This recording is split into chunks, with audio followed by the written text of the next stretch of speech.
Assalamualaikum warahmatullahi wabarakatuh. Bismillah, alhamdulillah, assalatu wassalamu ala rasulillah Sayyidina wa maulana Muhammad ibn Abdillah la nabiyya ba'dah wa ala alihi wa man tabi'ah minat dunya ilal qiyamah la haula wa la quwata illa billah amma ba'du. Hadirin ma'asyiral muslimin hafizakumullah. Pagi ini akan kami bacakan penjelasan tentang perbuatan dan harapan. Pada pengajian yang lalu telah kami bacakan penjelasan bahwa seorang mukmin yang cerdas, yang akidahnya benar dan ilmunya telah mendalam, itu dia tekun beribadah, rajin beramal soleh, tetapi dia tetap bersandar kepada Allah, fadlnya Allah dan rahmatnya Allah.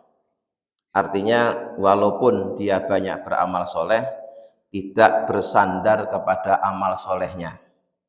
Mengapa demikian? Karena seberapapun banyaknya amal soleh yang kita lakukan, itu jika dibanding dengan rahmatnya Allah, tidak ada apa-apanya. Maka Nabi Muhammad pun bersabda bahwa seseorang tidak akan masuk surga karena amal solehnya. Sehingga sahabat bertanya, termasuk engkau ya Rasul? Iya, termasuk aku. Tetapi seseorang masuk surga itu karena limpahan rahmat dari Allah. Bahkan diceritakan pula ada orang yang sudah ibadah selama 500 tahun. Kemudian ketika dia disuruh masuk surga karena rahmatnya Allah, dia enggak terima. Maunya masuk surganya karena amalnya. Akhirnya oleh Allah disuruh nimbang gitu. Amal solehnya selama 500 tahun ditimbang dengan rahmatnya Allah satu saja. Ternyata enggak impas, enggak imbang. Akhirnya orang tadi oleh Allah mau dicaburin ke neraka. Nah, setelah dia mau dimasukin neraka, dia baru sadar. Dia baru mau mengakui bahwa seseorang masuk surga karena rahmatnya Allah. Akhirnya enggak jadi. Enggak jadi masuk neraka. Kemudian karena maha baiknya Allah, orang tadi dimasukkan ke dalam surga.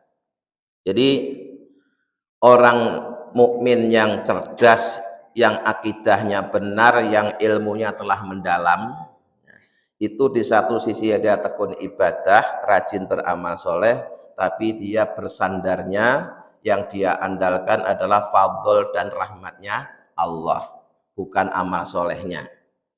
Lalu kalau ditanyakan, kalau begitu buat apa kita beramal soleh?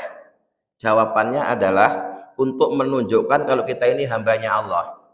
Ya, kita beramal soleh itu untuk menunjukkan kalau diri kita itu hambanya Allah.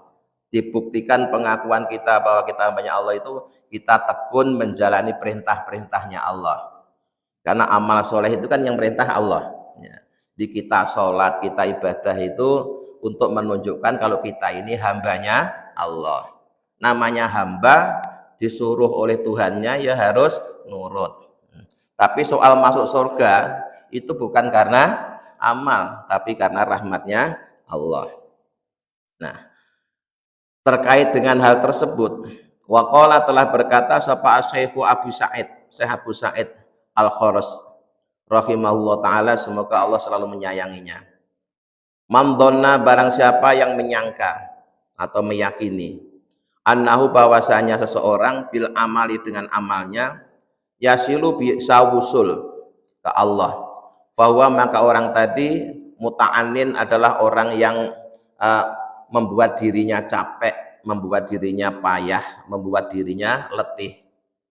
Di Syekh Abu Sa'id Al-Kharas mengatakan kalau ada orang yang berkeyakinan bahwa seseorang bisa wusul ke Allah kalau dia rajin beramal. Ya. Seseorang bisa nyampe ke Allah kalau dia tekun ibadah. Maka orang yang seperti itu berarti dia telah membuat dirinya payah, capek atau letih. Sebaliknya, wa man dhanna, dan barang siapa yang menyangka atau meyakini annau bahwasanya bidunil amali, dengan tanpa amal, yasilu seseorang bisa wusul ke Allah, bahwa maka orang tersebut mutamannin, termasuk orang yang berharap dengan harapan yang kosong. Ya. Jadi kalau mengandalkan ilmu amalnya dia akan bisa wusul ke Allah, itu termasuk orang yang membuat dia capek. membuat dia letih. Ya. Sebaliknya, kalau tanpa amal terus orang berkeyakinan dia bisa wusul ke Allah, itu justru merupakan harapan kosong, harapan yang sia-sia. Jadi ya, yang pantas berharap itu mereka yang beramal. Ya. Jadi ya beramal, tapi berharap kepada rahmatnya Allah, bukan mengandalkan amalnya. Yakni yasilu ilallah, yang dimaksud usul ini adalah nyampe ke Allah atau terhubung dengan Allah. Wal mutamanni, yang disebut mutamanni kan dalam bahasa Arab itu yang namanya harapan itu ada dua, ada mutamanni, ada mutaroji. Ya. Jadi mutamanni itu harapan yang tidak akan tercapai, keinginan yang tidak akan terwujud, itu namanya tamani. Kalau taroji itu harapan yang ada kemungkinan bisa terwujud, keinginan yang ada harapan bisa terkabul. Wal mutamani, yang disebut dengan mutamani huwa adalah orang alladzi la ya'malu, yang dia tidak berbuat apa-apa, tapi wayas umu, dan dia menyangka bahwa annahu, bahwasanya dia itu mutakilun, orang yang bersandar, berpegang ala fadlillahi, pada fadlnya Allah.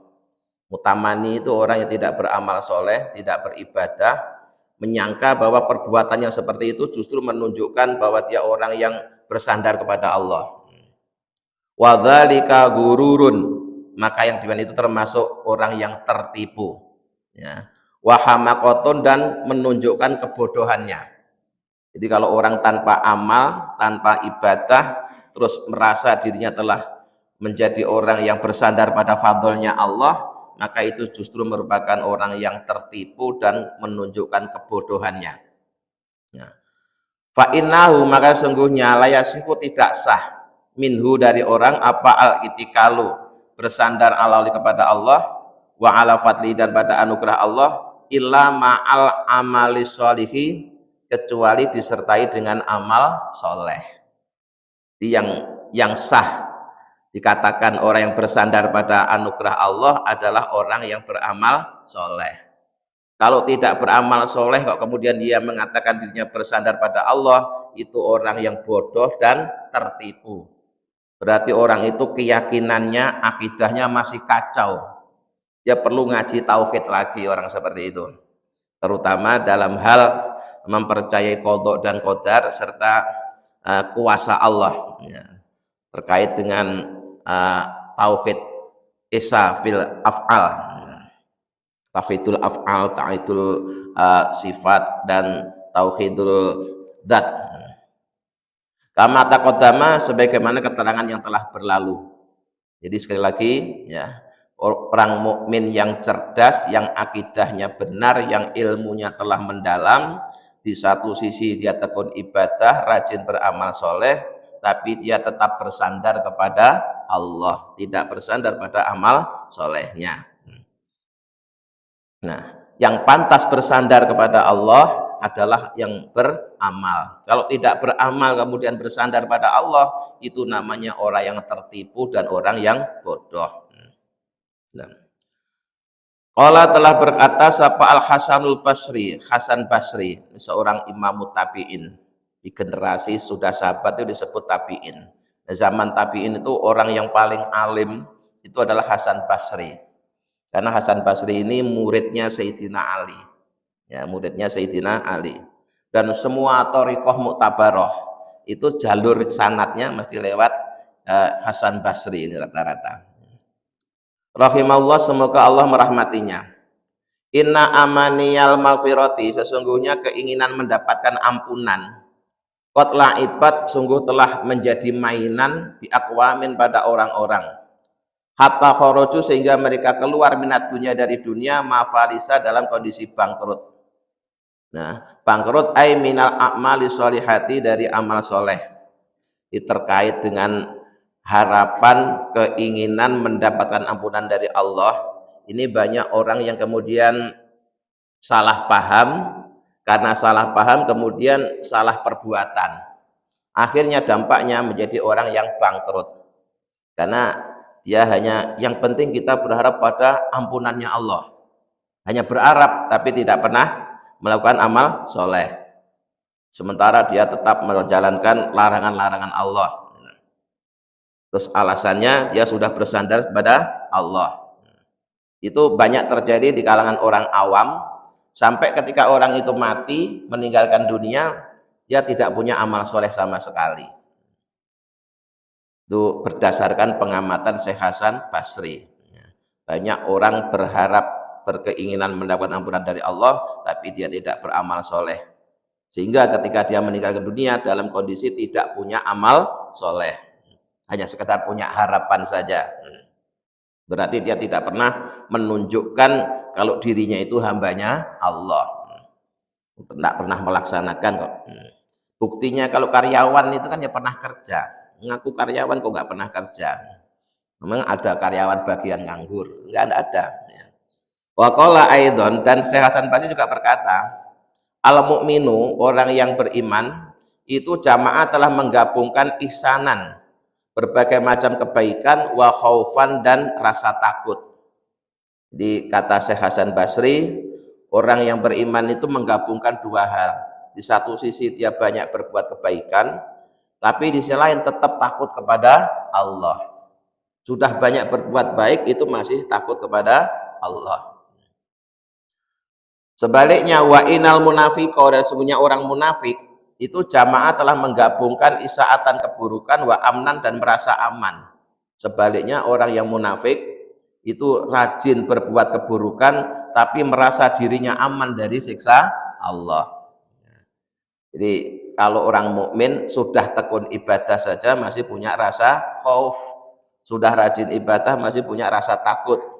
Takut jika amal ibadahnya tidak diterima, takut jika dia tetap dapat murkanya Allah, takut jika dia su'ul khotimah, padahal dia sudah tekun ibadah.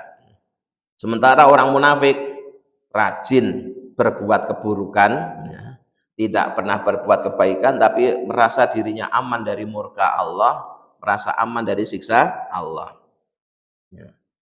Maka di bab khauf dan rojak, itu seorang mukmin itu ya kadang banyak khaufnya, kadang banyak rojaknya, kadang seimbang, tergantung keadaan. Tapi yang jelas punya kedua-duanya, ya, punya kedua-duanya.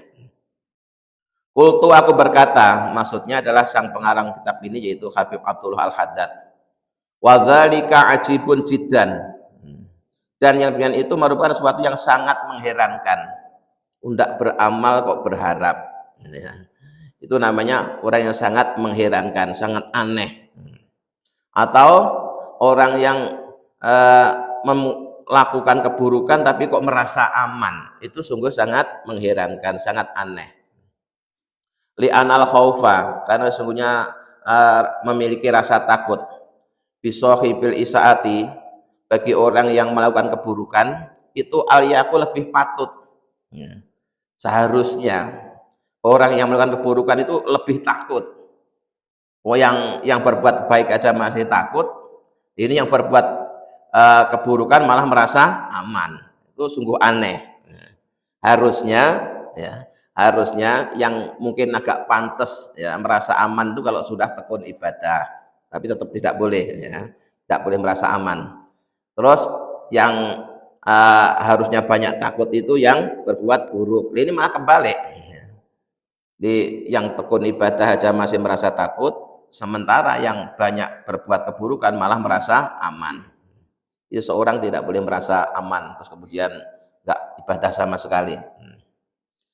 Li ta'arudihi bisaatihi, karena orang yang banyak berbuat buruk kemudian merasa aman, itu berarti dia telah menyerahkan atau menyodorkan dirinya dengan keburukannya lisat watillahi, pada siksanya Allah.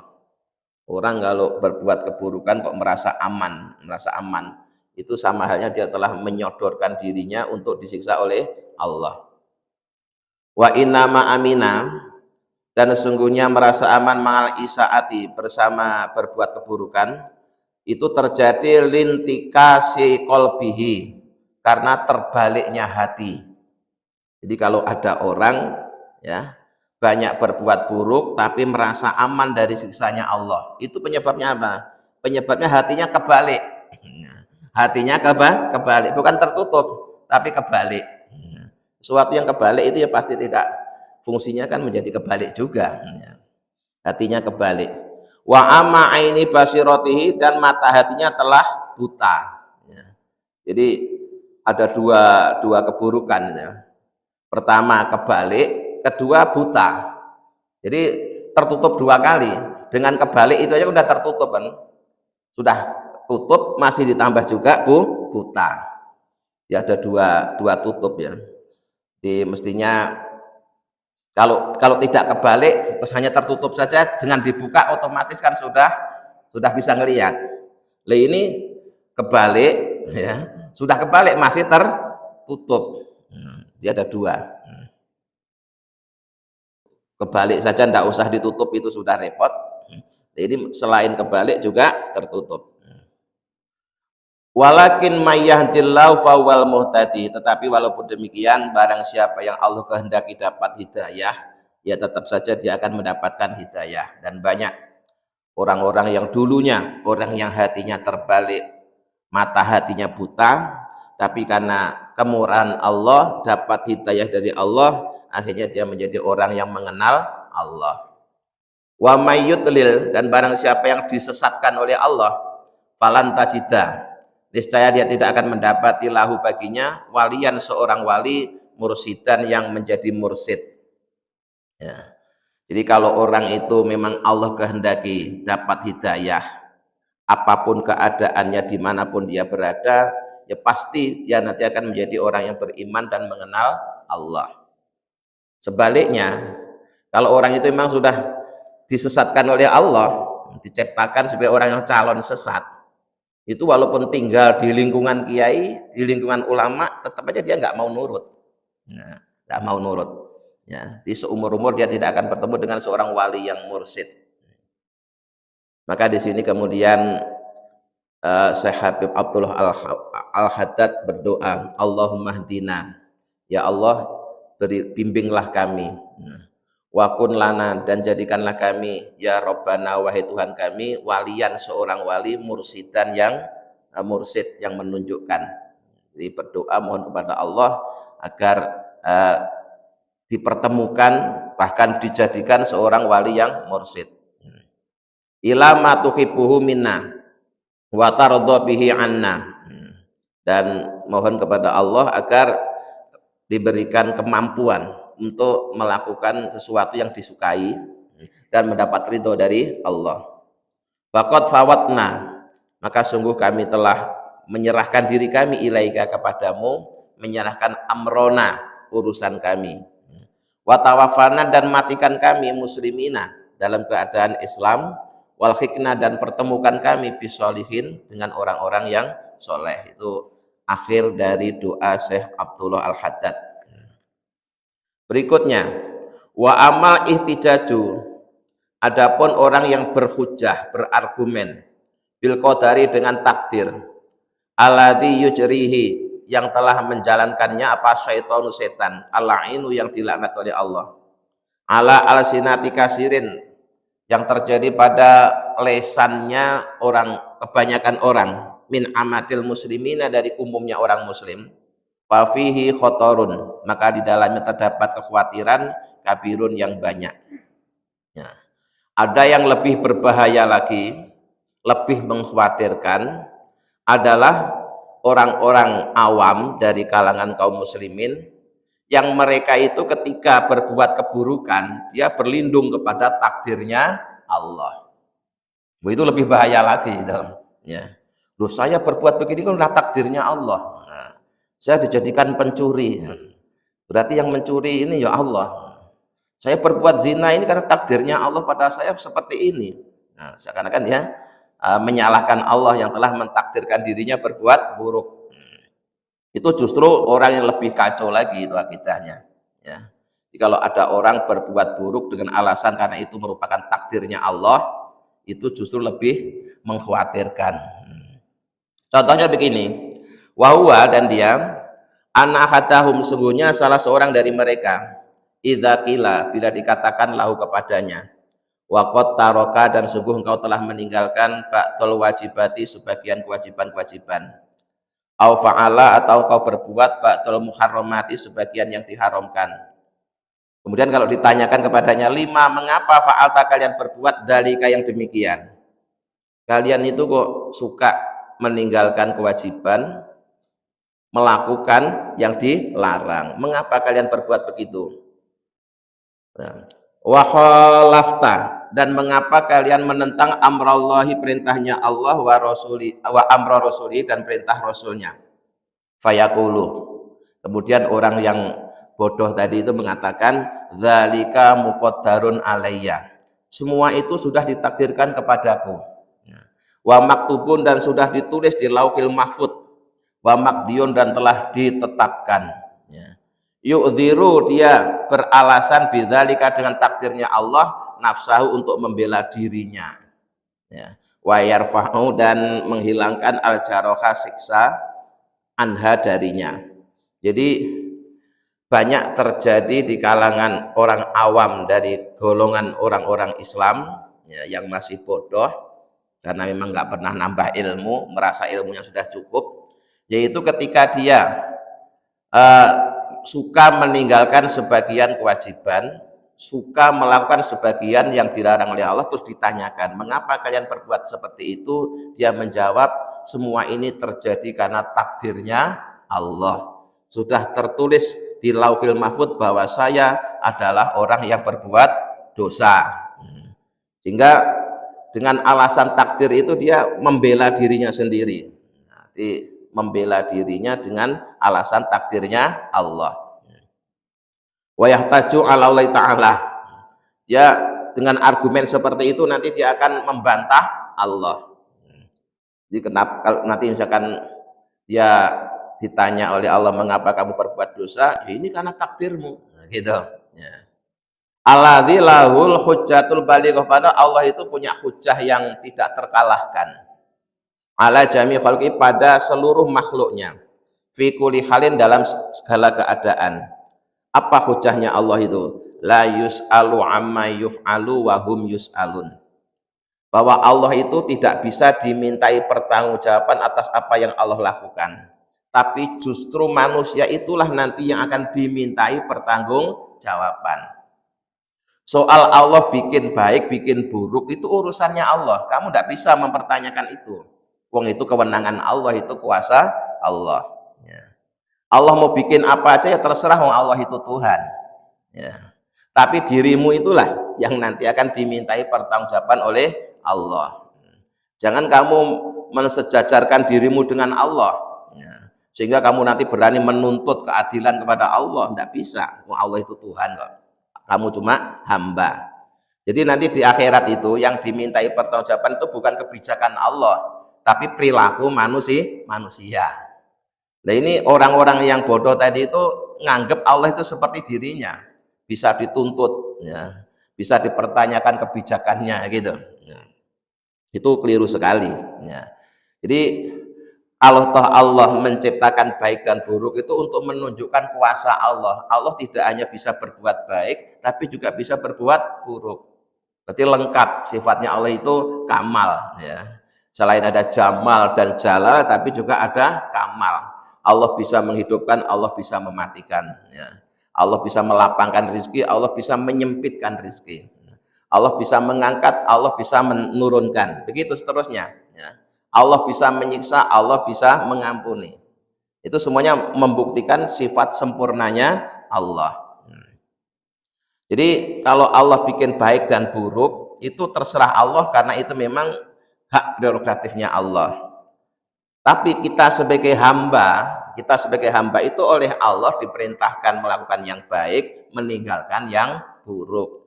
Jangan kemudian ketika kita melakukan yang buruk alasannya itu sudah takdirnya Allah. Itu salah, ya. Orang seperti itu akidahnya berarti masih kacau. Dia perlu ngaji ilmu tauhid lagi yang benar. Jadi la yus'alu amma yuf'alu wa hum yus'alun. Allah itu tidak akan dimintai pertanggungjawaban atas apa yang Allah lakukan, tapi justru para manusialah nanti di akhirat yang akan dimintai pertanggungjawaban. Wa aqulu, dan aku berkata, kata Syekh Abdullah Al-Haddad, anna qaulal asi, sesungguhnya ucapan orang yang berbuat maksiat, hadza yang demikian ini, maksudnya demikian ini tuh berbuat dosa dengan alasan itu sudah takdirnya Allah, itu a'dhamu lebih besar dosanya min maksiati dari kemaksiatannya. Keyakinan seseorang bahwa dia berbuat dosa karena sudah ditakdirkan oleh Allah itu justru menimbulkan dosa yang lebih besar dibanding dosanya ketika dia berbuat maksiat. Ya. Keyakinan dia bahwa berbuat dosa karena itu takdirnya Allah, ya, alasannya takdirnya Allah, itu justru merupakan dosa yang lebih besar dibanding dosanya ketika dia melakukan perbuatan dosa. Wa aksaru, dan lebih banyak diroron bahayanya alai padanya fit dunya di dunianya wa akhirati dan akhiratnya. Li anna makna hadil maqalata, sesungguhnya makna dari ucapan ini ya dulu menunjukkan min sohibiha dari pelakunya, menunjukkan annau bahwasanya dia qolaha telah mengucapkan aniqtikoti batinin yang muncul dari keyakinannya, ya, keyakinannya keliru. Nah, salahnya keyakinan itu lebih besar dosanya dibanding salahnya perbuatan. Nah, ala tazalzuli qawaidi dinihi, di atas gonjang ganjingnya kaidah keagamaannya. Jadi orang itu berarti akidah, ilmu dasar akidahnya masih belum kokoh, masih gonjang ganjing, masih lemah. Karena akidahnya keliru, perbuatannya menjadi keliru. Nah, kelirunya akidah itu dosanya lebih besar dibanding dengan kelirunya perbuatan. Min asliha. Famata, maka lalu kapan ya tubuh dia bertobat. Sapa hadzal ma'asi, orang yang berbuat maksiat. Jadi kalau orang itu akidahnya salah, bahwa dia berbuat dosa karena takdirnya Allah, pasti dia tidak punya rencana untuk bertobat. Kenapa bertobat? Wong ini memang sudah takdirnya Allah, kan begitu? Ya. Beda hanya kalau orang itu ya memang Allah menciptakan baik dan buruk, takdir baik dan takdir buruk, dan salah satu takdir buruk itu adalah berbuat dosa misalnya.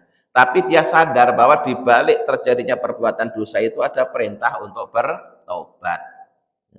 Yang dulu kan sudah berulang-ulang kami sampaikan ya.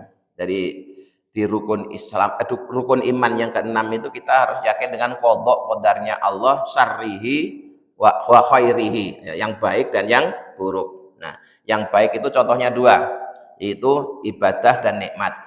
Ibadah harus dilakukan dengan ikhlas, nikmat harus bersyukur. Yang buruk juga ada dua, yaitu maksiat dan musibah.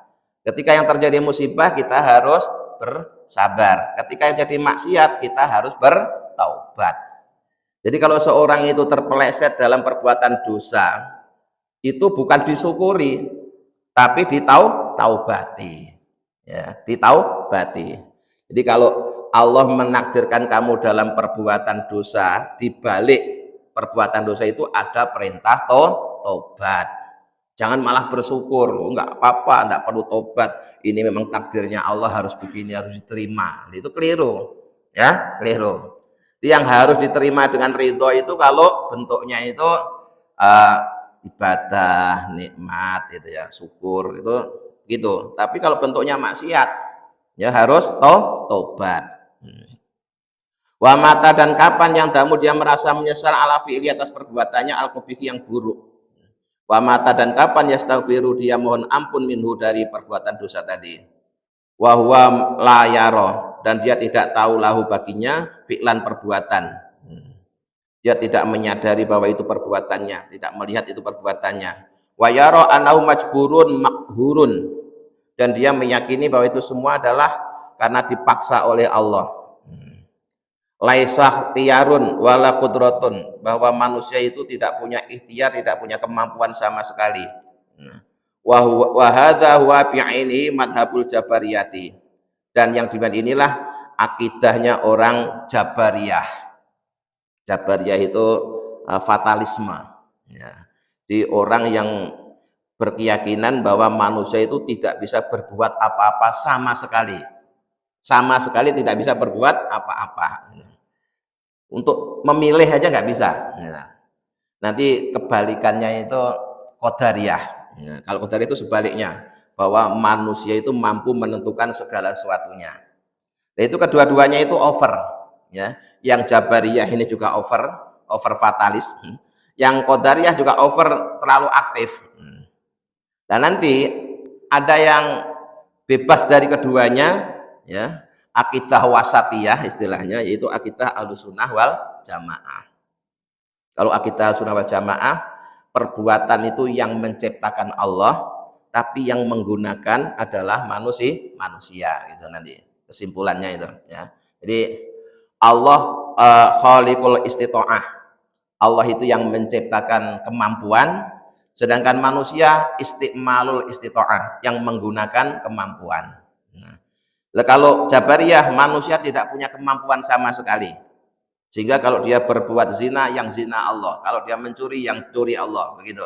Itu Jabariyah. Qadariyah sebaliknya, manusia bisa menentukan perbuatannya sendiri, dia bisa berbuat apa saja, bisa menciptakan perbuatan. Itu juga over itu, ya. Maka kedua-duanya ini berlebihan. Maka nanti ada yang madhab wasatiyah, madhab yang pertengahan, ya, yaitu madhab Ahlussunnah wal Jamaah, yang meyakini bahwa Allah lah yang menciptakan perbuatan, menciptakan kemampuan, sedangkan manusia yang menggunakan. Nah, saat manusia menggunakan kemampuan yang Allah ciptakan, itulah dia nanti akan menerima balasan. Istilahnya kasab. Nah, teori kasab itu memang agak sulit untuk dijelaskan, ya, agak sulit untuk dijelaskan. Nah, jadi Jabariyah ini juga termasuk firqah ahli bid'ah, ya, firqah ahli bid'ah dalam beragama. Yaquluna bi adamil ikhtiyari. Orang-orang Jabariyah itu berkeyakinan bahwa manusia itu tidak punya daya untuk ikhtiar, tidak punya sama sekali. Nah, ala ditima taqul Mu'tazilah, apa yang diyakini oleh Jabariyah itu bertentangan dengan pahamnya orang Mu'tazilah. Nah, wahum firqatun ukhra min ahlil bid'ah.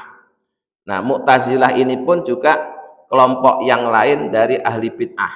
Nah, jadi kedua-duanya ini serba over, yang satu over pasif, ya, yang satu over aktif. Nah, yang Jabariyah itu berkeyakinan bahwa manusia tidak bisa berbuat apa-apa sama sekali, sampai untuk sekedar memilih aja dia tidak bisa. Sementara yang Mu'tazilah atau Qadariyah itu manusia bisa menciptakan apa saja, bisa berbuat sekehendak hatinya. Nah, itu kedua-duanya dalam ilmu akidah itu keliru, ya, keliru. Nanti yang benar itu yang akidah Ahlussunnah wal Jamaah, yang berkeyakinan bahwa Allah yang menciptakan, manusia yang menggunakan. Nah, ketika manusia menggunakan, itulah dia akan mendapatkan balasan. Digunakan untuk apa? Ya, kalau digunakan untuk kebaikan, ya dapat balasan surga, pahala. Kalau digunakan untuk keburukan, ya kalau dia tidak bertobat akan balasan siksa.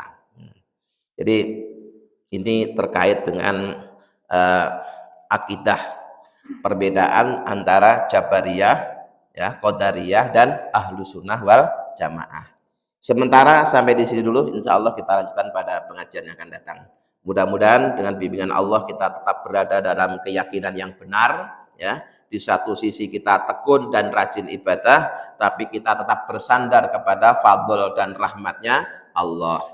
Allahumma sholli ala sayyidina Muhammad wa sallam Muhammad, alhamdulillahi rabbil alamin. Allahumma inna nas'aluka imanan da'ima yaqinan shadiqa wa qalban khashi'an lisanan dzakira wa rizqan halalan wa ilman nafi'an sholihah. Rabbana atina fid dunya hasanah wa fil akhirati hasanah wa qina adzabannar. Subhana rabbika rabbil izzati amma yasifun wa salamun alal mursalin walhamdulillahi rabbil alamin. Assalamualaikum warahmatullahi wabarakatuh.